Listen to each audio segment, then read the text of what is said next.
in the early years of the Fool's life, his experience is mostly centred around the home and the world of his parents and his immediate family. And yet even there, he can start in the very early stages to be exposed to the beliefs and cultures of the world around him. And then it will actually come time for him to leave that comfortable environment of the home, and he will be sent to school, for example, and sent to be introduced to all of these different things around him. And so the next card, the next person of whom he encounters is the Hierophant. Now, Hierophant isn't really a word that we use very much today, but it means somebody of whom interprets knowledge. And this is quite important for how this period in the Fool's life will actually play out. The Hierophant interprets knowledge. He doesn't necessarily get it right or wrong.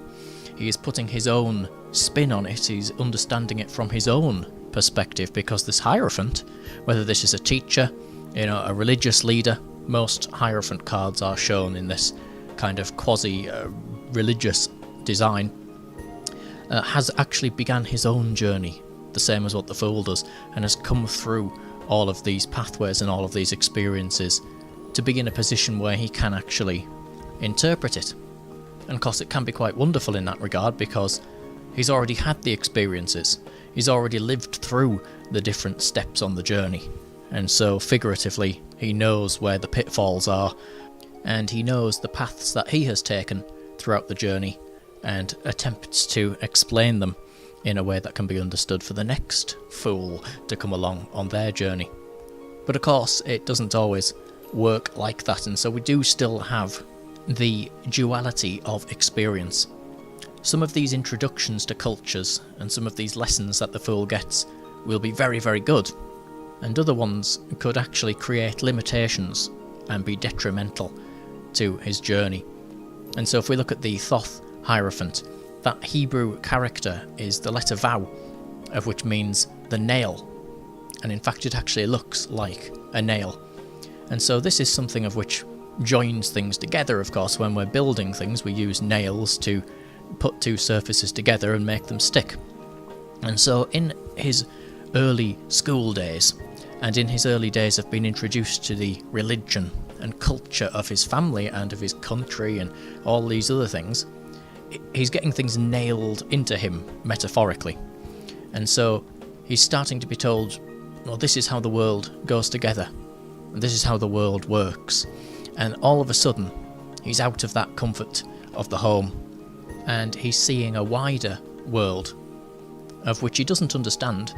He is still seeing it through the eyes of a child. And so all of these things around him in the world are still very new, and in many regards can still have the magic to them as well. But this is where things can start to go a little bit strange. He goes to school, and suddenly he's surrounded in all these other little children, and they're experiencing things at different levels. They are all the Fool as well, of course. The universe is coming conscious of itself, and all of these other fools on their own journeys are consciousness experiencing itself from different angles, like a hall of mirrors, where there is one person, one consciousness going through that hall, and yet it all looks different, and like it's looking at itself and appearing thinner and fatter and taller and smaller, based on the perspective and the angle of which it is looked at. And of course the Hierophant here can show us the teacher in the school, as well as traditionally the religious leader, of which even if his family isn't religious, he will pick up culturally from the traditions and history of the place of which he lives. And so suddenly, the Fool is picking up information from all of these Hierophants around him. And some of it's good and some of it's bad, and so in one regard, he can be learning all about the different things of the world and how the history of the world has come together. So he'll learn about wars, for example, and politics, and he'll learn about money and how everything fits together, transport and roads and houses. There's this great big world out there, and he's picking up all this information and starting to piece it together like a kind of psychological jigsaw. So these things which appeared very separate start to come together so that he forms a picture of the world around him. But this is where things can also start to go astray, in that the picture has been painted by the Hierophant, because the Hierophant is the interpreter of the image. And therefore the fool finds himself part of a belief system. Even if this is completely against his will, it's basically forced upon him through his lessons and through his early experiences. So he'll be told exactly how the world is supposed to work, either rightly or wrongly, and this is where he can lose some of his natural magic, because he's told inevitably that either it doesn't exist, or it's too difficult, or simply that's not how things work in the so-called real world. And he picks up all this stuff, and this is where people can go down pathways of belief, because the fool may well believe that these things are all true. The Hierophant certainly looks like somebody you would bow down to, that you would accept what they are saying to you, and this could be not necessarily a religious leader, it could be the news reader on the TV saying fear, death, war, disease. And the fool looks at this and thinks, wow, this is really frightening, and this is true because it's coming from this so-called source of authority. And he quickly learns that if he puts his foot out of step with the herd around him, that he's pushed back into that conformity. And of course he's a young child, he'll be very frightened. He hasn't quite learnt to interpret things differently yet. But that's not to say that it's all bad, because as well, he still has intuitively that sense of the duality, that sense of the understanding. And so with the religious concept, he may see all these different religions, and they all have different deities and different creation stories and different types of churches and worship, and yet they are of course all worshipping the same energy, the same force, and yet this force is without form and pattern. And so it's difficult to understand, it's difficult to actually put words and shapes to it. And so what happens is these Hierophants come along and they interpret the picture and paint the image so that it can be understood from all the different people looking at it from their own different angles. So the picture is painted in the colours and cultures and customs of all of the different places in the world. And so it's all the same thing, but it's just interpreted from different angles. And so we actually see that as well with his schoolroom, like we said before. All the different kids are actually all on a journey of their own, of which has some similarities and some differences, and so they are all the fool. He sees them all, perhaps, just as the one deity is interpreted through different cultural lenses, that they are all consciousness, interpreted through different vehicles of which go down different roads and become lost at different times and find their way back at their own speed and their own pace.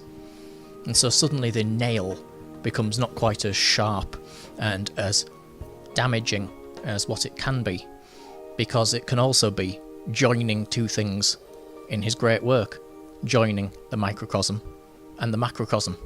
If there are all these different fools experiencing journeys at different levels and different paces, and there are all these religions and political moods and things, all trying to interpret the same energies by looking at them from different ways and different forms, then perhaps this is how the universe is as well, because this is the fool's great work. Could the cosmos be experiencing itself from its different perspectives, its different angles? Could levels of consciousness in the universe be at different stages upon their journey? And could they too bear the marks of nails of which have been pressed into them through experience? The thoth Hierophant shows the aeons of Horus, the 3 different ages of us and ages of time and cycles of these great spans of universal experience. The universe too could be having these experiences, such as these physical scars and craters and markings upon the earth of which seem to show a distant and violent past over a great period of time, and yet that's only one way of interpreting it. And so the fool has to understand these fundamentals of how the world works, obviously. Otherwise, he wouldn't be able to function in the world of which he has found himself in. And so everything that he learns is good in one way, and yet it's his task now to figure out what he truly believes, which parts of what he has been told is just the way that the painting has been coloured by the Hierophants. Sooner or later, he will have to colour his own painting, come to his own understandings, and be the Hierophant himself, take upon that mantle, and be prepared, be brave enough to step out and interpret all of these things of the world, all of these lessons, in ways that make sense to him, in ways that are in line with the perspective and the place that he is at on his own journey.